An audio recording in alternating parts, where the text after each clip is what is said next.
ಇವತ್ತು ನಾವು ವೈಜ್ಞಾನಿಕಲ್ಗೆ ಮಸಾಜ್ ಮಾಡ್ಸಕ್ ಹೋದಾಗ ನನ್ನ ಬೆನ್ಮೂಳೆನೆ ಮುರಿದ್ಬಿಟ್ರು. ನಾನು ನಮ್ಮ ಹುಡುಗ ತಮಿಳ್ನಾಡಲ್ಲಿರೋ ವೈಜ್ಞಾನಿಕಲ್ ಫಾಲ್ಸ್ ಹೋಗೋಣ ಅಂತ ಬೆಳಗ್ಗೆನೆ ಎದ್ದು ರೆಡಿಯಾಗಿ ಹೊಂಟು ಹೋಯ್ತಾ ಮಧ್ಯದಲ್ಲಿ ನಾಷ್ಟ ಮಾಡಿಕೊಂಡು ಹೋಯ್ತಾ ಇರ್ಬೇಕಾದ್ರೆ ಚೆಕ್ ಪೋಸ್ಟಲ್ಲಿ ಅಡ್ಡ ಹಾಕ್ಬಿಟ್ರು. ಯಾಕೆ ಅಂದರೆ ಟೋಲ್ ಫೀಸ್ ಕೊಟ್ಬಿಟ್ಟು ಅಲ್ಲಿಂದ ಹೊರಟು ಅಲ್ಲಿ ಬಂದು ಪಾರ್ಕಿಂಗ್ ತಗೋ ಗಾಡಿ ಹಾಕಿದ್ರೆ ನಮ್ಗೆ ಅಲ್ಲೇ ಒಬ್ಬರು ಮಸಾಜ್ ಮಾಡೋರು ಸಿಕ್ಕಿದ್ರು. ಅವರೇ ಬಂದು ಎಲ್ಲ ಎಕ್ಸ್ಪ್ಲೈನ್ ಮಾಡಿ ಕರ್ಕೋಗ್ತೀನಿ ಬನ್ನಿ ಅಂತ ಕರ್ಕೊಂಡು ಹೋದರು.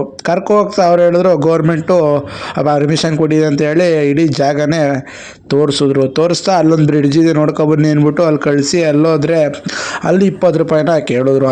ನಾನು ಅಲ್ಲಿ 20 ರೂಪಾಯಿ ಅವ್ರಿಗೆ ಕೊಟ್ಬಿಟ್ಟು ಒಬ್ರಿಗೆ ಬ್ರಿಡ್ಜ್ ಹತ್ತುತ್ತಾ ನೋಡ್ತಾ ಒಳ್ಳೆ ವ್ಯೂ ಪಾಯಿಂಟ್ನ ನೋಡ್ದು. ಅಲ್ಲಿಂದ ಹೊರಟಿ ಬೋಟಿಂಗ್ ನೋಡೋಣ ಅಂತ ಹೋದೋ. ಅಲ್ಲಿ ಬೋಟಿಂಗ್ ನೋಡೋಕೆ ಹೋದರೆ ಫುಲ್ಲು ಜನ ನಿಮ್ದಪ್ಪಯ್ಯ ಅಂತೀನಿ, ದಯವಿಟ್ಟು ಬಿಟ್ಬಿಡಿ.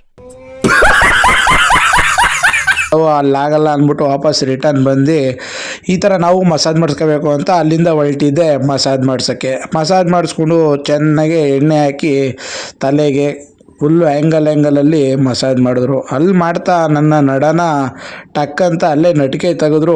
ಅಲ್ಲಿ ಏನು ಅರ್ಥವೇ ಆಗ್ತಿಲ್ವೇ ಈ ಕೇಸು, ನನಗೆ ಗೊತ್ತಾಗಲಿಲ್ಲ. ಅಲ್ಲಿಂದ ಹೊರಟಿದ್ದೆ ಸ್ನಾನ ಮಾಡಿಕೊಂಡು ಚೆನ್ನಾಗಿ ಈಜಾಡಿಕೊಂಡು ಒಳ್ಳೆ ಫ್ರೆಶ್ ನೀರಲ್ಲಿ ಫ್ಯಾಮಿಲಿ ಫ್ರೆಂಡ್ಸ್ ಬಂದರೆ ಆರಾಮಾಗಿ ಈಜಾಡ್ಬೋದು. ಅಲ್ಲಿಂದ ಮೀನು ತಿನ್ನೋಕೆ ಹೋದೋ. ಮೀನು ತಿನ್ಕೊಂಡು ಅಲ್ಲೇ ಸ್ವಲ್ಪ ತಿನ್ಕೊಂಡು ಮನೆಗೂ ಪಾರ್ಸಲ್ ತೊಗೊಂಡು ಬಂದು. ಈ ವಿಡಿಯೋ ನಿಮ್ಗೆ ಇಷ್ಟ ಆದರೆ ಆನಂದ್ ಕನ್ನಡಿಗ ಯೂಟ್ಯೂಬ್ ಚಾನಲ್ ಫುಲ್ ವಿಡಿಯೋ ಇದೆ, ವಿಸಿಟ್ ಮಾಡಿ ನೋಡಿ.